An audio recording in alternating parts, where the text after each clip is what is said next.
तो इस सफ़र में सबसे ज़्यादा साथ आपका किसने दिया है?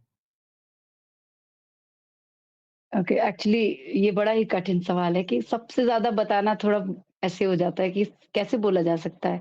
क्योंकि उसमें आपके माँ-पिता जी हैं, आपकी फैमिली है, आपके गुरुजन हैं, हाँ, देन मेरी दूसरी फैमिली, मेरे हस्बैंड जो मुझे सपोर्ट कर रहे हैं, मेरे इन-लॉज़ सारे लोग हैं।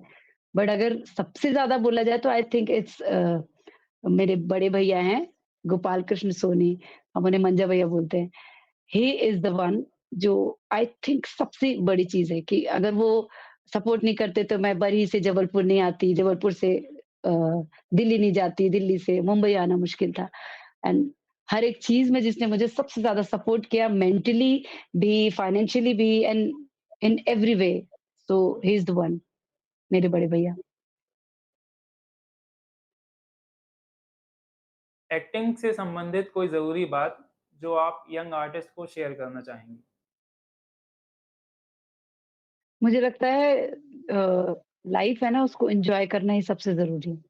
एज़ एन एक्टर अ, जैसे एक एक टर्म भी है कि एक्टिंग करते वक़्त के लिए बोलते हैं बीइंग इन द मोमेंट कि आप मोमेंट में रहें जिस वक़्त आप जो भी कैरेक्टर कर रहे हैं, जो भी कर रहे हैं, उस वक़्त आप मोमेंट में रहें।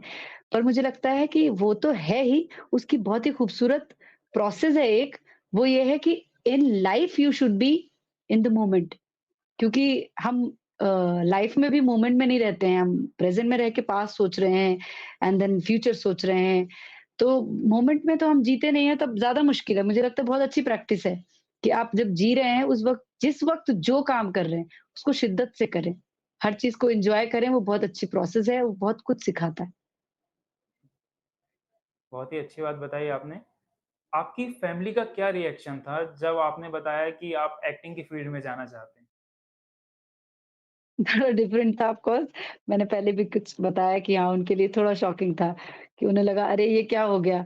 क्योंकि वो तो चाह रहे थे मैं सिंगर बनूँ एंड देन मैं म्यूज़िक के लिए ही आई थी जबलपुर। बट जैसे ही मैं धीरे-धीरे करके मैंने थिएटर जॉइन किया एंड देन एक्टिंग उन्हें लग रहा था शुरू में चलो ठीक है, मस्ती कर रही है, बच्ची है थोड़ा एन्जॉय कर कर लेगी, कुछ सीख लेगी, ऐसा ही है। बट उन्हें जब उन्हें पता चला मैं एनएसडी की तैयारी कर रही हूँ अभी, मुझे एनएसडी जाना है, तो उनको थोड़ा शॉक लगा कि अरे! ये तो अजीब हो गया। फिर उसके बाद घर वालों को मनाना वो शुरू हुआ कि मेरे गुरुजी लोग उन्हें बताते थे कि भाई ये अच्छी एक्ट्रेस है, इसको करने दो काम। फिर उन्होंने खुद भी देखा, मैं पेपर में आता था, मेरे बारे में कुछ न्यूज़ में आया कि बहुत अच्छा काम किया, इसमें अच्छा काम किया, तो धीरे-धीरे करके उन्होंने सुना। फिर उन्होंने जाना कि अच्छा बड़े-बड़े कलाकार हैं जो एनएसडी से पास आउट हैं, तो इरफान खान साहब अ, जी, Nawazuddin Siddiqui and Om Puri and so many. तो उन्हें पता चला कि ये है तब उनको लगा चलो ठीक है लेट्स जस्ट ट्राई। उनको शुरू में ये भी लग रहा था पता नहीं होगा कि नहीं, लेकिन जब हो गया तो फिर उन्हें लगा कि चलो फिर तो अच्छा ही है क्योंकि फिर उसके बाद बहुत सारे न्यूज़ में आना, न्यूज़पेपर से इंटरव्यू एंड ऑल सो लगा कि चलो कुछ बड़ा है। तो हाँ, थोड़ा रिएक्शन तो धीरे-धीरे करके ही चेंज हुआ। बहुत मेहनत करनी पड़ी आपको। थोड़ा हाँ, मेहनत तो करनी पड़ी ऑफ कोर्स बट ठीक है, सपोर्ट करने के लिए भी लोग थे। मैं बड़ी ही लकी हूँ, मैं मानती हूँ कि मुझे बहुत अच्छे लोग मिले एक्चुअली मेरे ग्रुप में भी, मेरे घर में भी, तो लकी हूँ मैं इस मामले में। सबका साथ मिला और आज आप इस मुकाम पे हैं। अभी भी आप एक प्रोजेक्ट की शूटिंग जी। कर रही हैं, तो आपके अगले आने वाले प्रोजेक्ट कौन-कौन से हैं? नेक्स्ट मेरा आने वाला है सनफ्लावर 2 सनफ्लावर 1 आ चुका है, अभी सेकंड आने वाला है, आई थिंक जनवरी में आएगा वो। तो उसके लिए तो मैं बहुत ही एक्साइटेड हूँ क्योंकि इस बार थोड़ा पहले वाले में भी लोगों ने बहुत उसे पसंद किया उस कैरेक्टर को, इस बार लगभग प्राइमरी कैरेक्टर हो गया है वो। तो वो आने वाला है, दूसरा एक स्वागतम करके एक वेब सीरीज़ आने वाली है। कुछ शॉर्ट फ़िल्म्स हैं जो अभी फेस्टिवल्स में घूम रही हैं एंड फिर जिसके लिए मैं अभी शूट कर रही हूँ, काफ़ल करके एक वेब सीरीज़ है, वो शूट चल रहा है, इसमें भी बहुत अच्छा कैरेक्टर है, बहुत 1 महीने से हम लोग शूट कर रहे हैं उत्तराखंड में एंड वी आर जी, हैविंग फन। जी, उम्मीद जी। करते हैं कि आपकी मेहनत रंग लाएगी और आपकी जो वेब सीरीज़ है, अभी चल रही है जी, नेटफ्लिक्स थैंक पे यू। द रेलवेमैन, तो उससे आपकी क्या एक्सपेक्टेशंस हैं? उससे एक्सपेक्टेशंस अ, यही है कि एक्चुअली एक तो लोग देखें उसको, क्योंकि बहुत इम्पोर्टेंट भी है। मेरा काम तो देखें मैं चाहूँगी ही ऑफ़ कोर्स, तो दूसरा लोग उसको देखें, क्योंकि वो हमारे हमारे इंडिया की एक बहुत ही इम्पोर्टेंट हिस्ट्री का एक पन्ना है वो, तो हमें जानना भी ज़रूरी है ऑफ़ कोर्स। और दूसरा ये कि इसमें जो मेरा कैरेक्टर है वो बड़ा ही डिफरेंट कैरेक्टर है, जो मैंने पहले अभी जैसे सनफ्लावर थोड़ा-सा ज़्यादा फेमस हुआ, लोगों ने पसंद किया, उससे बिल्कुल अपोज़िट कैरेक्टर है मेरा। तो उसे लोग देखेंगे तो आई होप कि I will get something much better as an actor. या इतने प्रोजेक्ट में आप काम कर चुकी हैं, तो आपका ड्रीम रोल कौन-सा है? ड्रीम रोल यार मुझे बस यही लग रहा है कि अब मुझे कुछ ऐसा मिले जो जिसमें ज़्यादा फन हो, थोड़ा ज़िंदा दिल लड़की हो, थोड़ा ज़्यादा करने के लिए हो, थोड़ा स्क्रीन प्रेज़ेंस अच्छी हो। अभी तो इसी के लिए तलाश है यार, ये कुछ अच्छा मिले like I love that character Tanu weds Manu में जी। दैट कैरेक्टर जो कंगना ने किया है। उन्होंने बहुत अच्छा, बहुत खूबसूरत से बहुत खूबसूरती से किया है ऑफ़ कोर्स वो। तो ऐसा कुछ जिसमें जीने का मौका हो, खूब सारे शेड्स हो आपके पास एज़ एन एक्टर, तो I would love to do something like that. जी। ज़िंदगी को खुल के जीने वाले रोल जो हैं, वो करना आपको पसंद है। किया नहीं है ना अभी इसलिए। जी, जी। कई बार जी, जी, होता जी। है जो यंग जनरेशन के आर्टिस्ट हैं, वो दिग्गज कलाकारों के साथ काम करते हैं तो प्रेशर में आ जाते हैं। तो आप कोई एडवाइस देना चाहेंगे कि जब किसी नामी कलाकार के साथ काम करें तो किस तरह से अपना कॉन्फिडेंस बिल्ड कर सकें उस समय? किस तरह से अपने इमोशंस को मेंटेन कर सकें? हुँ, हुँ, हुँ। जी, जी, आप मैंने तक थोड़ी पहुँच देर पाई कहा अभी? पहले कहा था अनुशासन और काम के लिए ईमानदारी। तो मुझे लगता है जब आप अपने अपने काम के लिए ईमानदार होते हो तो फिर ये सब चीज़ें निकल जाती हैं अपने आप क्योंकि ऑलरेडी आप अपने कैरेक्टर की तैयारी करके जाते हो अच्छे से। तो ऑब्वियसली जी, डर किस बात का? यही है कि यार वो बहुत अच्छे कलाकार हैं, वो तैयार होंगे और अगर आप नहीं बोल पाए, ये सब यही चीज़ें होती होंगी दिमाग में। पर अगर आप पहले ही खुद अपने कैरेक्टर के लिए ही ईमानदारी से तैयारी करके गए हो, आप बिल्कुल तैयार हो, तो फिर किस बात की टेंशन है? तो अनु जी, आप अपने डायलॉग याद रखने के लिए क्या करती हैं? किस तरह से प्रैक्टिस करती हैं? आप अपने डायलॉग किस तरह से याद रखती हैं? फिर मैं याद नहीं करती हूँ बहुत कैरेक्टर कोई भी डायलॉग मैं बहुत ज़्यादा याद नहीं करती हूँ। हाँ, मतलब थिएटर में होता है कि थिएटर में आपको याद करना है तो उसकी प्रैक्टिस हो जाती है। लेकिन कैमरा वाले में मैं ये करती हूँ कि बार-बार पढ़ती हूँ, उसको वो जब समझ में आ जाता है आपको, तो अपने आप याद हो जाता है।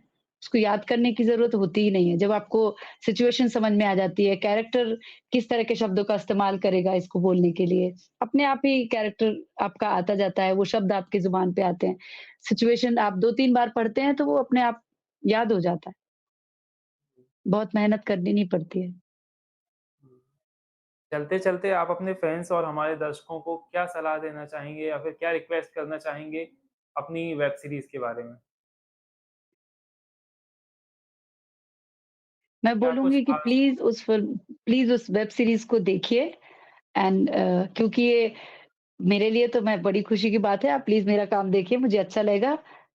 लेकिन कुछ कलाकारों ने इतना खूबसूरत काम किया है एंड सबसे ख़ास बात ये है कि अ, ये जो स्टोरी है, ये रैंडम यूँ ही फ़िक्शनल कोई लिखा गया नहीं है।